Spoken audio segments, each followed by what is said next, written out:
My name is Maren Ostlund, and I'm 32 years old. On my wedding day, the two front row seats reserved for my parents stayed empty through the entire ceremony. That morning I called my mother from the bridal suite, certain there'd been a wreck on the interstate. She laughed. "Oh, was that today?" A getaway sounded more fun. Behind her I heard my sister laughing too. I said, "Okay Mom, nothing else." Then I posted one photograph. Me in my wedding dress, surrounded by some very unexpected guests.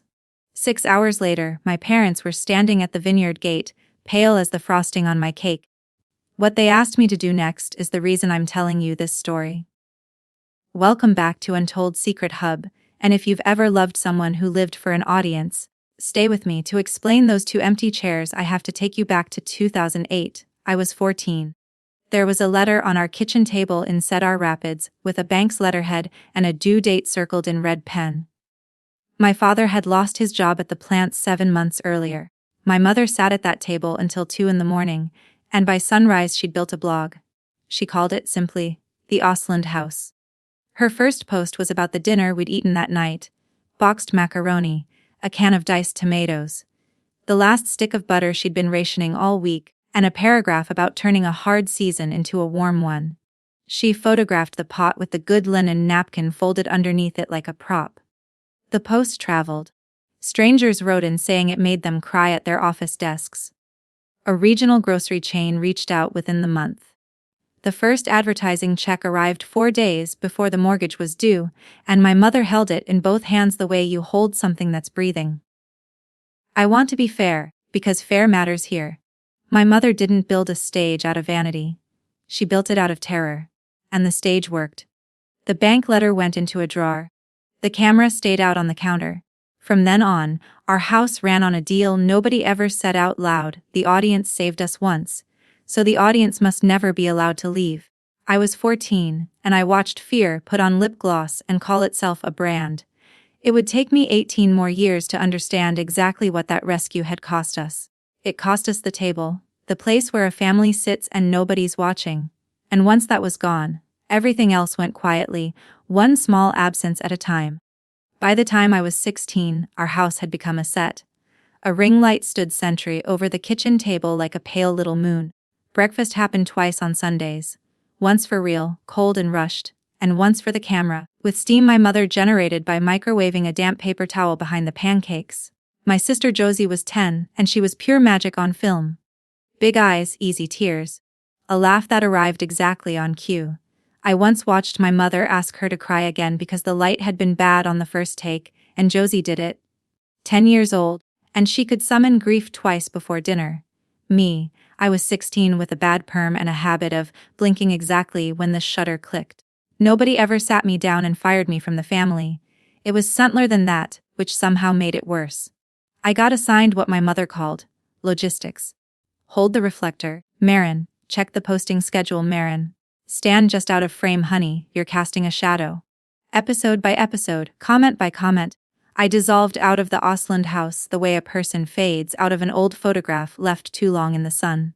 No announcement, no decision anyone had to defend. The followers who used to ask about the older girl simply stopped asking, and my mother never once corrected the record. Here's the strange part. The part it took me years to say out loud to anyone. I didn't fight it, I organized it. I kept the shot lists. I charged the batteries. If I couldn't be in the picture, I'd make myself the reason the picture existed at all. I told myself that was the same thing as belonging. It isn't. But you don't learn that at 16. You learn it in a wedding dress, on hold, listening to a spa fountain behind your mother's laughter. When I was 17, I won first place at the regional science fair. 4 months of work on a study of allergen mislabeling in school cafeteria menace. Because even then, I was that kid. The gymnasium had folding chairs and a vinyl banner, and a judge who shook my hand with both of his. The seats I'd saved with my jacket stayed empty. My mother had promised she'd come, but a sponsor had overnighted a box of curling irons that morning, and the light in Josie's room was, and I quote, too good to waste. I drove home with a blue ribbon riding shotgun like a hitchhiker I'd picked up out of pity.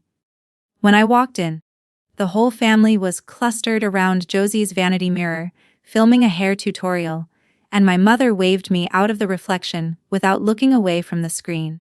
Later that night I found her in the kitchen backing up footage and asked, quietly, why she hadn't posted anything about the fair. Not even a photo of the ribbon. My mother looked at me with what I now recognize as genuine kindness, the kind you show a child who hasn't yet learned the rules of the world, and she gave me the sentence that ran our family like scripture. If it isn't posted, honey, it didn't happen. And nobody watches a ribbon. She patted my cheek and went back to her uploads. I stood there holding a prize for a project about things that get mislabeled, and I remember thinking, with the flat calm I'd later get paid to have in emergencies, that she wasn't being cruel. She was being accurate. In her universe, I genuinely had not happened. It took me 15 more years to find out whether that universe had an exit. Every production needs a crew, and somewhere along the way I became one person doing all of it. Off camera, unpaid, essential. When my grandmother broke her hip the winter I was 19, I was the one who slept in the recliner beside her hospital bed, because visiting hours don't photograph well, and my mother had a sponsored trip to a pumpkin farm that week. When the channel's finances tangled themselves into a knot of 1099s and sales tax, I was the one at the kitchen table with a calculator at midnight, teaching myself the difference between a gift and sponsored income. And when Josie, at 19, got caught reselling free products she'd sworn on camera were her honest favorites, I was the one who drafted the apology, coached her delivery, and talked a furious brand manager off a ledge over speakerphone. The comments called it grace. It was me, holding a script. I kept their real life running so their fake one could shine. I thought that was love. I need you to understand I wasn't a hostage. I was a volunteer, and that's the harder thing to admit. Being needed was the one role nobody could crop me out of. My mother would squeeze my shoulder after I'd fixed something and say, "You're the spine of this family, Marin." And I would glow on that one sentence for a week, like a phone at 2% that finally found a charger. A spine, if you think about it, is the part of the body you never see in the picture. It holds everything upright, and it only ever gets mentioned once it breaks. For 19 years, mine didn't. Medicine was my door out, and I went through it the expensive way. Scholarships, loans in my own name, a used Corolla with heat that only worked on one setting, medical school at 22, pediatric residency in Madison, Wisconsin at 26, and attending by 29. My family attended none of it. My white coat ceremony happened, per family constitution, not at all. But here's what did happen. My intern year, a 5-year-old boy came into the ER blue, lipped and swelling, anaphylaxis from a peanut hidden in a bakery muffin. His name was Milo. His mother, Selena, was screaming in the doorway, and my hands were steady, and epinephrine did what epinephrine does. 11 minutes later that little boy was breathing again, and asking whether he could keep the sticker on his chest. Nobody filmed it. It remains the most important thing I have ever done. 2 years later, I was the one who looked at Milo's routine blood work, and didn't like what I saw.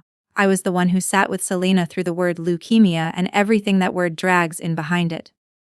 Remember him, he matters later. Somewhere in those years I met Callum Reyes, a structural engineer who certified grain elevators, of all things, the kind of man who could look at a 100-year-old concrete silo and tell you, down to the inch, how much longer it had.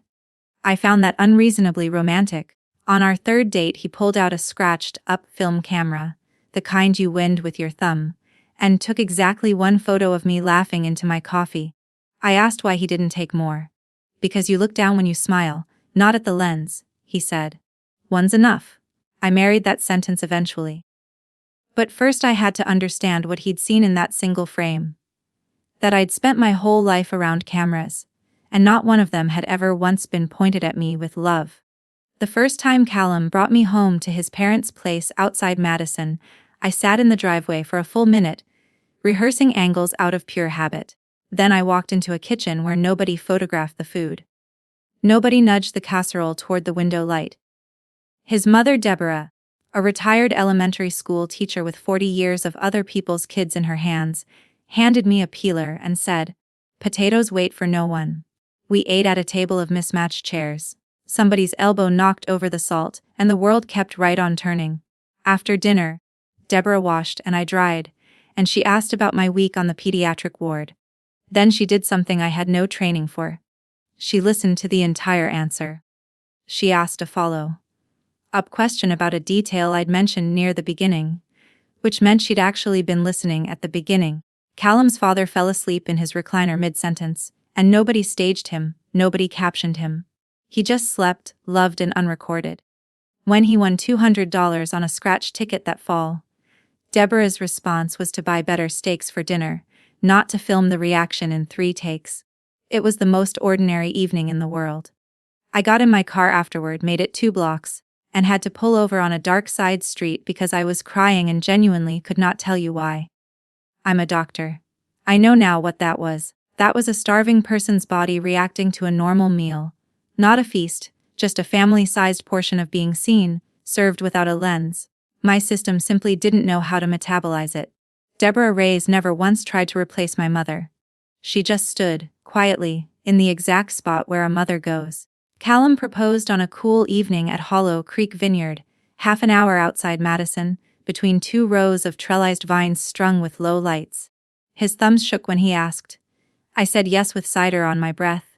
For 48 hours it belonged to just the 2 of us, and I drafted careful little texts to aunts and college friends, wanting to tell people in the right order. The human order. I never got to send them. I found out my own engagement had gone public while I was at work when a 7-year-old patient's mother congratulated me in the exam room, holding up her phone. There it was, my mother's account. A screenshot of the private text I'd sent my parents.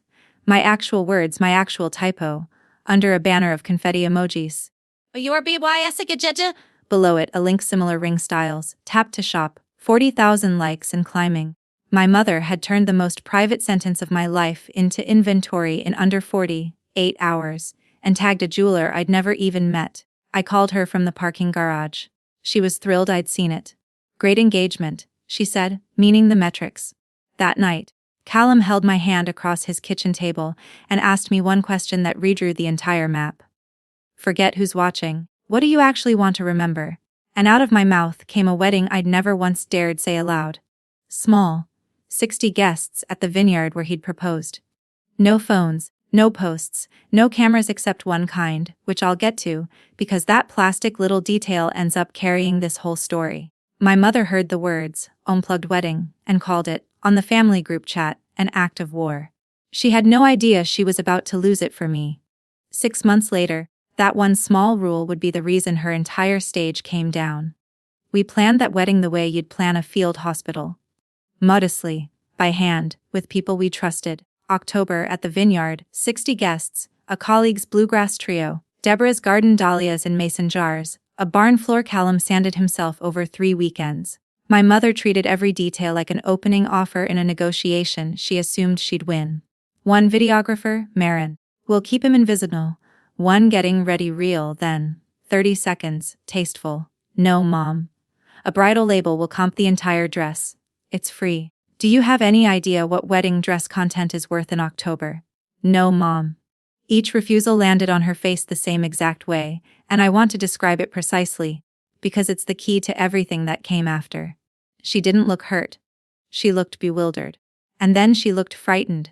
The way a person looks when you propose unplugging a machine they're wired into. At some point she said, 60 guests and no cameras, sweetheart, that's not a wedding, that's a rumor. And once, near the end of a long call, her voice dropped its brightness entirely and she said, if we don't post it, it's like it never. And then she caught herself and stopped. But we both heard the rest of that sentence. We'd been living inside it since 2008. I hung up and stood in my kitchen and understood, clinically, what I'd become to her. I had stopped being the spine. A spine is useful. I had become something far more dangerous to a performing family. An event with no content value. And in their economy, you don't attend those. You schedule over them. Which is exactly what, on the last weekend of October, they did. One more piece explains that weekend. The Osland house was dying, and only 4 people on Earth knew it. Not scandal dying, math dying. The platform had changed its algorithm twice that year, and my mother's warm kitchen table format, the one that had paid the mortgage since 2008, had simply stopped being served to strangers. Views that used to land in the high 6 figures were now scraping along at 1/10 of that. Her followers were aging right alongside her, and advertisers track exactly how old your audience is, down to the decimal point. 2 of her 3 anchor sponsors had gone quiet about renewal, and their contracts happened to carry the family's health insurance the way a single bolt carries a bridge. My father, Warren, 60 years old, part cameraman, part bookkeeper, had started doing the thing he does when he's terrified, narrating spreadsheets in a calm voice at the dinner table. I heard it on a rare Sunday call. Engagement's soft, Deb, CPMs are down, we need a win before end of quarter. My mother wasn't sleeping. Josie told me, back when Josie still told me things, that mom sat up until 2 in the morning refreshing analytics, watching a red line sink, whispering, "Come on. Come on," like a gambler at a cold slot machine. I felt sorry for her. I want that on the record. I know what it looks like when a person is being crushed by the very thing that once saved them. So when an email landed in her inbox that October with the subject line, "Weekend collab opportunity, Birchwater Resort and Spa, all expenses comped. Exposure to a younger demographic, deliverables due Sunday night," she didn't read it the way you or I would. She read it the way a drowning woman reads the word rope. Here's the part that still aches in cold weather. I asked Josie to be my maid of honor. Understand what I was actually asking. My sister and I had never once had a single thing that was purely ours. No inside joke that wasn't also a caption, no memory that didn't have a better, lit version somewhere. She was 26 and had been a public figure since age 10, a person whose childhood tantrums had view counts. I asked her over pancakes, just the 2 of us, no phones on the table.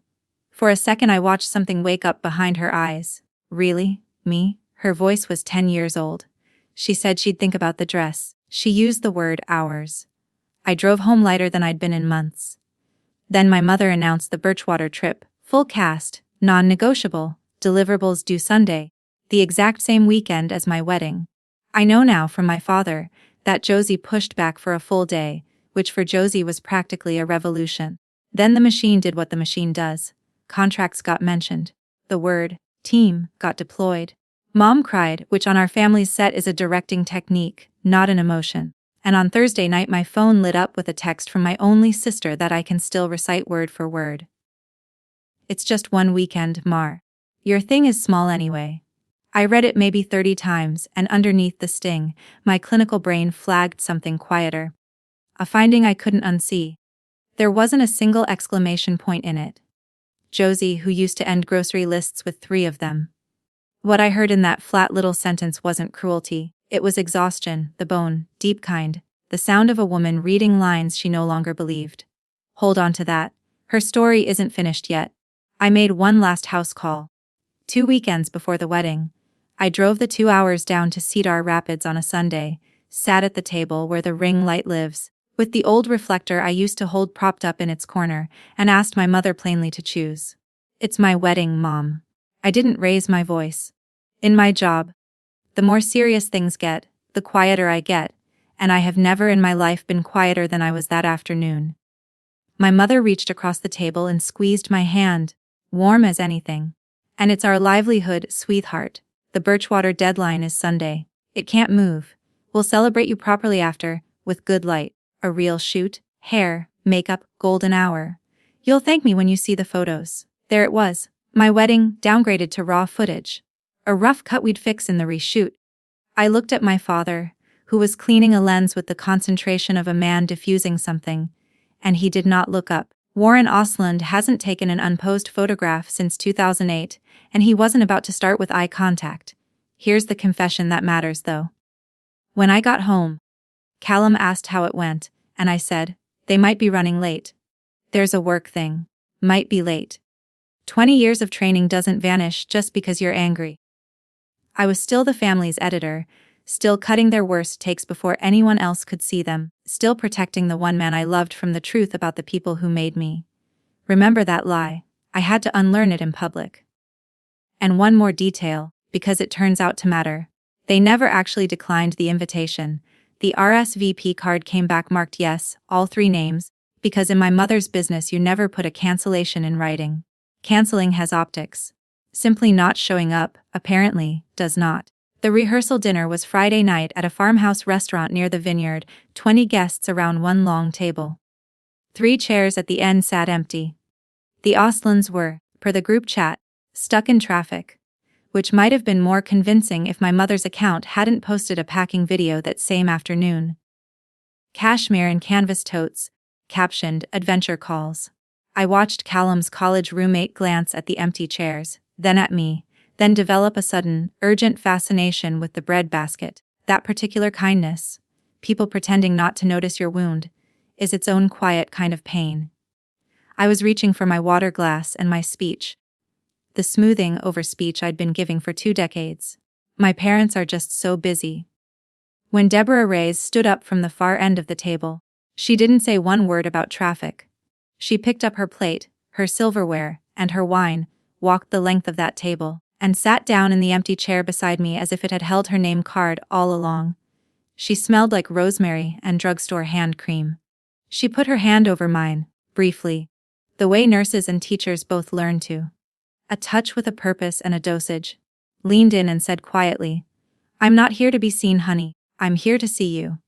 Then she asked me to pass the salt and started telling a story about Callum's first bicycle, and the table laughed, and dinner simply went on around the hole in it. I got through the toasts. I smiled at the right times. But somewhere under my ribs, a lifelong belief, the one that said you have to earn your seat at every table, quietly lay down and stopped breathing. It would be fully gone by Saturday night, but Saturday morning came first. Now I have to show you the basket, because everything that happens later happens because of it. It was Callum's family tradition, 3 generations old. At Ray's weddings there's a wicker basket set on a table by the reception entrance, next to a crate of disposable film cameras, the kind you wind with a ratchety little click. The rule is printed on a card in Deborah's handwriting. Phones sleep in the basket. Cameras go with you. Shoot whatever you love. We develop what was real. No screens, no deleting, no retakes, no checking whether you blinked. 27 frames of faith per person. Deborah told me her own mother started the tradition in the 70s, for the opposite problem. Camera, shy farmers who wouldn't get in a picture at all. The tradition just kept working as the disease reversed itself over the decades. The night before the wedding, after the dishes, Callum put one of those cameras in my hand. It weighed almost nothing. It cost, I found out later, about $11. I turned it over and shook it gently, and it made a small sound. Film against plastic, a dry, papery rattle. I want you to remember that sound because it's the smallest sound in this whole story, and the most important one. No storage, no audience, no numbers, just a roll of film that would come back from the lab as whatever the day had actually, honestly been. Blurry, crooked, true. I stood in my kitchen holding $11 worth of honesty, thought about my mother's $40,000 camera rig, and laughed once, alone. I didn't know yet that I'd remember that little plastic camera as the hinge my entire life turned on. It would end up mattering more than any phone in that basket, including mine, especially mine. But first, Saturday morning, 2 ribbon chairs, and a phone call I'll be hearing for the rest of my life. The wedding morning was the kind of October day Wisconsin invents to show off. Cold gold light, the last apples still hanging on the high branches at the edge of the vineyard. In the front row, 2 chairs wore cream ribbon, and a small card in my handwriting family. My parents had been due at 9 for coffee and getting ready, and all the small backstage rituals mothers are supposed to hover through. At 9:40 the gravel lot was filling with vendor vans and bridesmaids' cars, and theirs wasn't among them. At 10:40 my calls went straight to voicemail, and I stood at the bridal suite window doing the math I do professionally. Cedar Rapids is 2 hours out. If they left now, they'd still make the ceremony. And underneath the math, the older, stupider program still running, they're just late. They're always late. Breathe. At 11:15 my mother finally picked up. I can report the call almost verbatim, because some audio your brain files under permanent. Me, Mom, thank God. Are you okay? Where are you? A pause with a smile in it. Then my mother's voice, bright and unhurried, genuinely amused. Oh, was that today? A getaway sounded more fun. Behind her, unmistakable, my sister's laugh, the on-camera one she's had since she was 10. And under the laugh, a sound I recognized from 100 sponsored posts, the steady rush of a spa waterfall. They weren't lost. They weren't hurt. They were at Birchwater Resort in monogrammed robes, 90 minutes away, filming deliverables during my wedding. I looked at myself in the mirror, a doctor in a white dress, and felt the strangest thing happen, which was nothing. No scream built in me. Flat calm came down like a surgical drape. "Okay, Mom," I said, "nothing more," and I meant every bit of it. Then I hung up, set the phone face down on the vanity, and sat very still, because I had 11 minutes to decide who I was going to be. I sat there with my hands flat against the white dress and let it be true for 11 minutes. I didn't move. Didn't call anyone back. Didn't draft a single text in my head. If you want to know how long 11 minutes actually is, it's about the length of a code. Long enough for a whole team to fight for a life. Long enough to call it. Somewhere around minute 9, I stopped defending the patient. Not my family. But the story I'd carried about my family, the one where they always came through in the end, the one I'd been single-handedly resuscitating for 18 years. I let the flatline be a flatline, and the strange mercy of it was what remained once the noise stopped. Outside my window, 60 people who had driven and flown and swapped shifts to sit in white chairs for me. "The problem," said the small triage voice I trust with lives, "isn't that no one loves you. It's 2 empty chairs in the front row, and chairs can be filled." There was a knock. Deborah came in, took one look at my face, and didn't ask what happened, which told me she already knew. She didn't hug me, didn't reach for a tissue, didn't say a word about my mother. She just stood there in her good navy dress, this retired teacher with 40 years of other people's children in her hands, and said, "The seats won't stay empty if you'll let me." That was the whole speech. I said, "Let you what?" Deborah smiled with exactly half her mouth, pulled a folded list from her handbag, and asked me a question that made no sense at 11:26 in the morning and made perfect sense by noon. "Honey, how many of your kids live within half an hour of this vineyard?" We started 20 minutes late, and nobody had ever printed a program, so nobody ever knew. I won't pretend I floated down the aisle unbothered. Walking toward the man you love, past the seats your parents chose to skip, is a specific kind of split screen, and I lived both halves of it at once. Dr. Alvarez, the attending who trained me, who once talked me through my first lost patient in a stairwell at 3 in the morning, met me at the top of the rows and offered his arm. "I've watched you walk into harder rooms than this," he said, and walked me halfway before stepping aside, because Deborah was standing at the front on the groom's side, and her being there did the rest. The vineyard did what vineyards do in late October. Wind moved through the vines, and every few minutes an apple let go somewhere behind the guests with a soft knock against the grass, and people smiled at it like the orchard was in on the joke. Nobody held up a single glowing rectangle, not one. 60 faces unobstructed, a sight so rare in my life I nearly lost my composure at the sheer nakedness of it. Callum, not a man of speeches, shook through most of his vows, then landed the one sentence he'd clearly been carrying for months. "You've spent your whole life off camera. I plan to spend mine looking straight at you." I made a sound that was not, in any way, dignified. The officiant said what officiants say. We kissed. And 60 people made the noise 60 people make, and no algorithm anywhere on earth was informed. When we turned to face the crowd as married people, I finally let myself really look at who was sitting in my family's chairs. At my nod, Deborah had walked to the parking lot that morning, phone in hand, and worked down a list she'd apparently been keeping for 2 years without ever telling me. Every family who'd ever squeezed her hand at a school function and said some version of, "If Dr. Osland ever needs anything at all, you call us." It turns out that when you spend a career catching other people's kids, a net quietly builds itself under you. Deborah had simply gone and shaken it. The 2 ribboned chairs and the whole row beside them were full. Selena sat on the aisle in her good church dress, already crying the productive, unashamed way she cries. Beside her, in a small navy suit and a crooked bow tie, sat a 10-year-old boy with a full head of hair he'd fought 2 hard years to keep. Milo, the 5-year-old who'd come to me blue and swelling, the 7-year-old whose blood work I hadn't liked. The kid who'd wrung the end of chemo bell so hard the nurses still talk about it. 10 now in remission, taller with every scan, sitting front row center at my wedding in the seat marked family. Behind him, 4 more families from the ward. Parents whose worst nights I had stood inside, Kids I'd stitched and dosed and read to. All of them scrubbed and beaming and mildly confused about the dress code. All of them there, on barely an hour's notice, for me. When the officiant presented us, it was Milo who stood up first to clap, popping out of that chair like the future getting to its feet, and the whole vineyard followed him.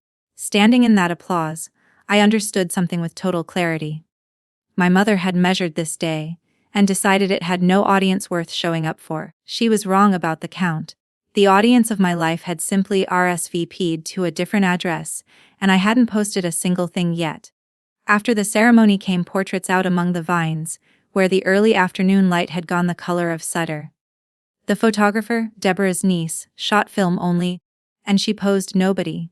She just followed the kids and me around while my white dress collected a green hem of Wisconsin grass. And Milo taught me a handshake with far too many steps, and Deborah laughed so hard she had to hold onto her hat. At some point I walked to the entrance table alone and stood over the wicker basket, where 60 phones lay sleeping. Mine was near the edge. Here's exactly what I did. And exactly what I didn't, because the difference is the whole story. I took my phone out for the first time since the vanity that morning. I opened my camera roll and found one frame the photographer had snapped on it at my request. Just one. Me in the grass-stained dress, Milo on my arm mid-laugh. Selena and the Ward families gathered around us, Deborah's hand visible on my shoulder like a rank insignia. I posted it to my small personal page, the one with colleagues and cousins and college roommates on it. No location, no tags, no hashtags, no mention of anyone who wasn't standing in the frame. Just one short line I'd apparently been drafting since the science fair without knowing it. Everyone who mattered made it. I pressed post, watched the bar fill, and dropped my phone back into the basket like a stone into a well. 2 minutes, start to finish. I did not check it once for the rest of the night. That's not a boast. It's the entire point. For the first time in my life, I'd published something true, and I felt no need whatsoever to watch it perform. 90 minutes north, a geotag was already ticking like a device. I hadn't said it, my mother had. While I was getting married, my mother had been working, because the Birchwater deal had Sunday deliverables, and my mother has never once missed a deadline in her life. Only a daughter. Her account posted all afternoon.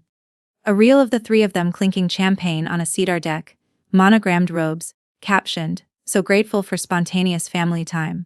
A carousel by the waterfall's spy, the same waterfall I'd heard behind her laugh, and every single post carried the tag her sponsors required, bright as a flare. Birchwater Resort and Spa. With the platform's automatic timestamp underneath, timestamps that landed precisely inside the hour of my wedding ceremony. She had, in effect, documented her own alibi and published it herself. Meanwhile, my one photograph was quietly traveling. A night shift nurse shared it with a caption about doctors who show up. A college roommate shared it. Selena shared it to her church group with a paragraph of Spanish and a wall of exclamation points. And church groups, I've since learned, are the fastest network ever built. By early evening it had drifted, the way public things drift, into feeds that also followed the Osland house, because Iowa and Wisconsin are smaller than people think and my last name was on both accounts. At 6:05 a stranger, a longtime follower of my mother's, someone's grandmother somewhere, did the simple arithmetic and posted it as a comment. Wait. The Ostlands were at a spa today. Their oldest daughter got married today. Look at the timestamps. Is nobody going to talk about this? One comment.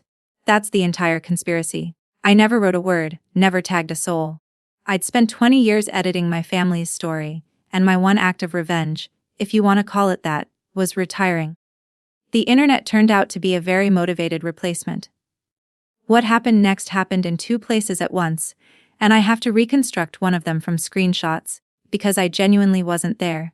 At the vineyard, the band played, and I danced with my husband under string lights while the vines dropped the occasional apple like slow applause. No notifications reached the party. 60 phones slept in a basket, and not one of us knew we were the eye of anything online.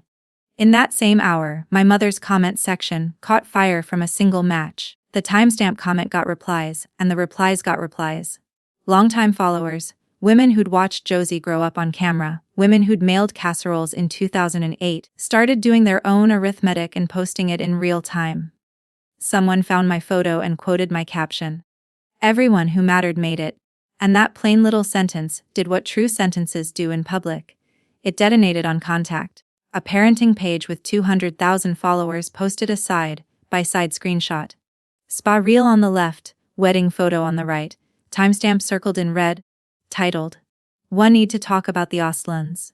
Two of my mother's sponsor brands got tagged into the comments so many times their social teams flagged it internally before dinner, and one posted the corporate shrug that reads, in brand language, as distancing. We're aware of the conversation and are looking into it. I want to be precise about the mechanics, because it matters to me. Nobody hacked anyone. Nobody lied. Every pixel of that fire was fueled by content my mother posted herself, on a schedule she chose, with a geotag her own contract required. All I did was hold still and be visibly, verifiably real. It turns out that's the one move a spin machine can't counter. At 6 o'clock at Birchwater, 90 minutes from my reception, my mother finally looked at her phone with her manager's eyes instead of her audience's. I know this scene from my father, who told me months later, in a parking lot, in the voice of a man describing a car crash from inside it. 19 missed calls from her manager. A text from her biggest remaining sponsor, the insurance-adjacent one with the morality clause, reading only "Call us tonight." The channel dashboard. The red line she'd been nursing at 2 in the morning, suddenly spiking the wrong kind of up. Comments arriving faster than the app could load them. My mother stood in a monogrammed robe in a $2,000 suit that hadn't cost her anything except everything, scrolling with her thumb like a woman trying to bail out a boat. It was Josie who said it first. My sister, the face of the channel for 17 years, read the top comment out loud, and the color left her so fast my father reached for her elbow. "Mum," she said. "They know, everyone knows," and my father, a man who'd weighed every sentence for its optics since 2008, said the only unproduced thing he'd said in years, quietly, to the window. "I told you we should have gone." My mother didn't answer. She was already packing, phone wedged against her ear, leaving her manager a voicemail in the bright voice. The bright voice cracking down the middle like lake ice. They left the robes on the bed and the deliverables unfinished and pointed the SUV south. 90 minutes of dark road between the resort and Hollow Creek Vineyard. 90 minutes to draft a strategy. My family had never once driven 90 minutes without producing something. Remember that, as the headlights get closer. Back at the vineyard, we were at the part of the reception where the plank floor finally earns its sanding. The band had figured out the crowd. Somebody's uncle was doing a dance that predated the internet entirely, and the disposable cameras were popping their tiny flashes across the barn like fireflies with opinions. Milo appeared at my elbow, bow tie rotated 90 degrees, and asked, with the formality of a boy who'd clearly rehearsed with his mother, whether he could have this dance. The band saw him and dropped into something slow. So I danced with a 10-year-old leukemia survivor, standing on the toes of my ruined shoes, and the whole floor clapped time, and his mother filmed absolutely none of it. And it happened anyway, fully, completely, in front of everyone whose eyes actually mattered. When the song ended, Milo bowed like a diplomat and informed me it was the best wedding he'd ever been to. He clarified, one. Deborah found me at the cider table holding 2 glasses. She wasn't smiling exactly, she had her trige face on, the one I recognize because I own one myself. She'd stepped out to her car for her wrap and glanced at her phone, the one excused from the basket in case the caterer called. Being a fair woman, she gave it to me straight. The internet had found the timestamps. The storm was enormous and growing. A car was probably already on its way. Then she touched her glass to mine and said the sentence I'd like stitched somewhere permanent. "Whatever comes through that gate tonight, you've already had your wedding. Nobody can repossess it." I looked at the gate. String lights, gravel, dark vineyard beyond. 20 minutes later, it filled with headlights. The headlights swept the vine rows like a searchlight finding no one to arrest, and gravel popped under the tires. The music didn't stop, but conversations did, one table at a time, in a wave rolling from the gate to the cake. Car doors. Then my parents were standing at the entrance to my reception, just outside the reach of the string lights, and I got my first look at their faces. I'm going to describe them clinically, because clinical is what I had left. As a doctor, I know what shock looks like. Pale, damp, pupils wide, facial muscles slack because all available blood has been recalled for more essential business. My parents were in shock, textbook. Both of them. Just not the kind that comes from love. Nobody looks like that because they missed a daughter's wedding. People look like that when the ground disappears, and their ground was a number, and it was in free fall in my mother's hand, a hand that had not released her phone, I noticed, even to close the car door. My mother wore the resort's cashmere and yesterday's blowout. My father wore the expression of a man doing arithmetic he couldn't stop. And behind them, half out of the headlights, stood Josie, mascara relocated to her cheekbones, hugging her own elbows, staring at the party, the lights, the kids in their church clothes, with an expression I'd never once seen on my sister's famous face. It took me a second to place it. She looked like a viewer standing outside the show, watching something she wasn't in. 60 guests were now performing the American ritual of pretending not to stare. Callum's hand found the small of my back and asked a silent question. I answered it by walking, alone and unhurried. A bride crossing her own party toward the gate and whatever my family had produced on the drive down. My mother didn't open with sorry. I want that in the record, not for cruelty, for accuracy. She opened like a woman running a crisis call, because that's precisely what she was doing, and her firstborn was the account she needed access to. She kept her voice low, aware of the guests at the edge of earshot, and led with the ask. Marin, thank God. Okay, listen. We don't have much time. You need to take that post down. People are getting the wrong idea. It's completely out of context and it's spreading. I remember admiring, distantly, the efficiency. No hello, no congratulations. My wedding day had finally acquired content value, and the content was afire, and I was the extinguisher. She pressed on, and here was the plan, whole and polished, drafted somewhere over 90 minutes of dark road. I delete my photograph. Tonight, one new photo. All 5 of us in front of string lights, smiling, my dress prominently in frame. She posts it with a caption she recited to me from memory, and I promise you, this is close to verbatim. Our girl surprised us by moving up the timeline. We raced back from a family getaway the second we heard. Best plot twist ever. One photo fixes this, she said. Just one. Then it's a misunderstanding. The brands calm down. Everyone moves on. And honey, tomorrow, we will celebrate you so hard. The phone in her hand never stopped lighting up, little pulses against her palm like a second heartbeat. And each pulse tightened her voice another quarter turn, because every minute this stayed unanswered, the story hardened somewhere she couldn't reach. That pressure was real. By the way, I don't mock it. Contracts were dying in her pocket as we stood there. Then my father stepped in close. Warren Osland, 60 years old, quieter than I'd ever heard him, said the true version underneath the whole performance. Marin, honey. The house is in that contract. The insurance is in that contract. It's not, it was never. And he stopped, because there's no good end to that sentence. Rick, my mother said, sharp, the way you'd say it to a dog. And they both looked at me, waiting for the editor. I didn't answer right away, and my silence did something to my mother that no refusal ever had. It broke her rhythm. Out of the crack came the realest thing I've ever heard her say. Her voice lost its produced warmth, dropped half an octave into a register I hadn't heard since 2008. You don't remember what it was like. You were a child. The bank was going to take the house, Marin. Your father was out of work and I was invisible. And the audience, those strangers you resent so much, they paid our mortgage. They paid for your braces. They kept the lights on while you studied your way out of here. This channel fed you. Her eyes were shining, and none of it was performance. That was the terrible part. I am not allowed to let it die. Do you understand me? I have never once been allowed to put it down. For one long second I saw my mother whole, maybe for the first time. 58 years old, standing in resort cashmere at the edge of her daughter's wedding, holding a phone that was detonating in slow motion. A woman who'd built a life raft in 2008 and had never once, since, been permitted to reach the shore. The machine she operated had been operating her right back. I felt the pity arrive, real pity, with weight to it. I let it stand next to everything else. I did not let it decide. When I spoke the way I speak to frightened families in small rooms. Slow, level, unmistakable. I'm not taking the post down, Mom. It's true. It's staying up. And I'm not posing for the other one. Because it isn't. She started to speak, and I raised 2 fingers gently off my thigh, and something in her actually paused. But I'm not sending you away either. I turned and nodded toward the entrance table, 10 steps away, where the wicker basket sat under the string lights among 60 sleeping phones.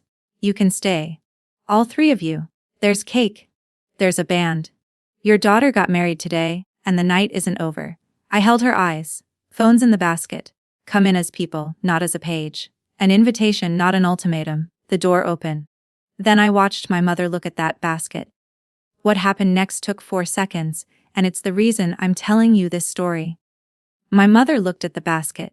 She looked down at the phone in her hand, screen firing, notifications stacking on notifications, her whole collapsing kingdom pulsing against her fingers. She looked back at the basket, and her hand would not open. I don't mean she considered it and declined. I mean I watched a physical negotiation fail.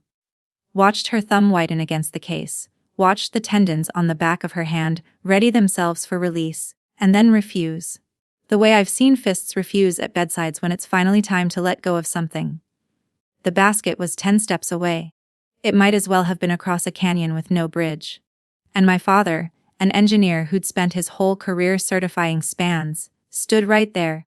And even he couldn't have crossed that one. I watched my mother try to put her phone in a basket, and fail. That was the entire story of my childhood, compressed into 4 seconds. Every empty chair, every reshoot of every breakfast, every ribbon that never got posted, all of it folded into one hand that couldn't open around one lit rectangle. And here's what happened inside me, the part I didn't expect. The last cell of a lifelong belief died, painlessly. I'd always told the story as, they cropped me out. Standing at that gate, I finally saw my own hands on the crop tool. I had cut myself out of frame after frame, made myself small and useful and invisible so their picture would work, and called it love. It was a role like any other, and I was done playing it. My father touched my mother's shoulder. They turned and walked back toward the car, and neither of them said goodbye, because there was no camera there to say it for them. Josie stood at the gate a moment longer, 1 foot on gravel, 1 on grass, eyes moving from me to the party to the basket. Then she followed them. I stood absolutely still in my wedding dress, in front of 60 witnesses, and let my family choose the screen. The engine started. The headlights swung around. I did not run after the car. It was the most expensive standing still of my entire life, and I would do it again tomorrow. The taillights shrank between the vine rows, and I turned back to face my own wedding, 60 faces arranged in that careful national expression of we saw nothing, and behind them, the band frozen mid-decision. The fiddle player's bow hovering over the strings like a question mark. I caught the bandleader's eye, nodded once, and the music came back a little too loud, on purpose. The way good friends turn up the radio past a hard mile. The floor refilled. My wedding, that remarkable, ordinary thing, simply resumed, because real things resume. Callum reached me first and didn't say a word, just pressed his forehead to mine for one long breath, in the dark past the lights, which is a complete sentence in our language. Deborah appeared with cake I hadn't asked for and stood at my shoulder while I ate it, on guard, the way teachers and nurses both learn to stand. And then Milo, who'd watched the entire scene, at the gate with the frank staring of a 10-year-old, tugged my hand and delivered his professional assessment. Your mom missed the cake. And the band's good. Out of the mouths of pediatric patients. He pulled me back onto the plank floor, and the fireflies of the disposable cameras started popping again, and I danced at my wedding, grass-stained, cried on, married, free. One more thing, and then I'll let the night end, because it matters more than anything my family did. I found the groundskeeper and made one request. The gate stayed open all night, unlocked, unlatched, string lights burning on it until 2 in the morning. That's the part I made sure of. If a car had turned around somewhere on a dark mile of Highway 12, it would have found the way in lit. Nobody walked back through it. But the door I offered was real, and it stayed open a great deal longer than they stayed pale. 2 weeks later, an envelope arrived from a photo lab in Baraboo, thick as a sandwich. The film from the baskets, all 20-some cameras, developed at last. We opened it on the kitchen floor like kids with a prize. The pictures were By any professional standard, terrible, blurry, crooked, flash too close, horizons tilted, a superb series of somebody's thumb. They were the truest photographs I have ever been handed. Milo mid-leap on the dance floor, tie fully sideways, a blur of joy with one sharp, laughing eye. Deborah caught off guard, head back, hat in her hand, laughing with her whole medical, adjacent history. Dr. Alvarez slow dancing with Selena, both of them dignified and terrible at it. And one frame, photographer unknown to this day, of Callum and me at the cider table, not posing, not touching. Just looking at each other the way you look when you think no one's watching, which for once, we weren't. We bought a physical album with sticky pages, and it lives on our bookshelf. It is posted nowhere and never will be. One single picture. Milo mid-air, went up on our refrigerator under a magnet shaped like Wisconsin. My mother's constitution said, if it isn't posted, it didn't happen. I look at that refrigerator every morning over coffee, and every morning it files the same quiet dissent. It wasn't posted. It happened anyway. Here's the aftermath, measured, because I'm a doctor and we chart outcomes, not feelings. The sponsor with the morality clause invoked it within the week. Cancelled outright. 2 more brands announced a pause, which is brand speak for backing away without sudden movements. Channel revenue dropped by more than half in a single quarter. Nobody went hungry, nobody lost the house, but the SUV with the channel's logo on the paperwork got sold, and my parents began, for the first time since 2008, living at approximately their actual size. My mother did what my mother does. She made content of the wreckage. The channel pivoted to what she calls her healing era. 3 weeks after the wedding, she posted a 19-minute, tearful vlog titled My Daughter's Wedding, Our Side. I lasted 4 minutes, which was long enough to hear myself described as struggling with boundaries. Then I closed the laptop. And I want you to hear what I did next. Nothing. No rebuttal, no comment, no correction. The old Marin would have drafted her mother's apology for her by midnight. I just went to bed. Retirement, it turns out, is a practice, not an event. The comment section, I'm told, didn't buy the vlog. But a loyal core stayed, because some audience always stays, and the machine ground on at its new, smaller size. Then in early December, one text from my father, no preamble, no spin, no ask for a redo photo, which is how I knew it was really him. The picture's on your fridge. Selena showed your aunt one at church. Could you print me one? I stood in my kitchen and read it several times. Then I printed the frame of Milo mid-air, wrote nothing on the back, sealed it, stamped it, and mailed it to Cedar Rapids. No letter. No caption. I'm told he keeps it in his wallet now, the first unposted photograph my father has owned in 17 years. It's a start. It's not nothing. And then there's my sister. One evening in January, deep in a blue Wisconsin cold, my doorbell rang, and Josie was standing on my porch with snow in her hair, no phone in her hand, none visible anywhere on her person, which for Josie was practically a medical event. Hair in a low ponytail, face bare, and in her eyes the particular jet lag of someone who just powered down after 17 years on air. She'd left the channel, I'd heard, moved out, gone back to school for early childhood education, made her personal account private for the first time since she was 10 years old. She didn't explain any of that on the porch. She just stood there with her hands in her pockets and said, "Can I just be here?" Those words, nothing else. I opened the door. I put the kettle on. She drifted through my kitchen and stopped in front of the refrigerator, in front of Milo flying sideways through the frame under the Wisconsin magnet, and looked at that blurry photograph for a very long time. Then my sister said, quietly, "I don't remember the last time we took a picture nobody needed. We're working on it, off camera, where the real ones develop. If my story leaves you with one thing, let it be this. The realest moments of your life will never trend.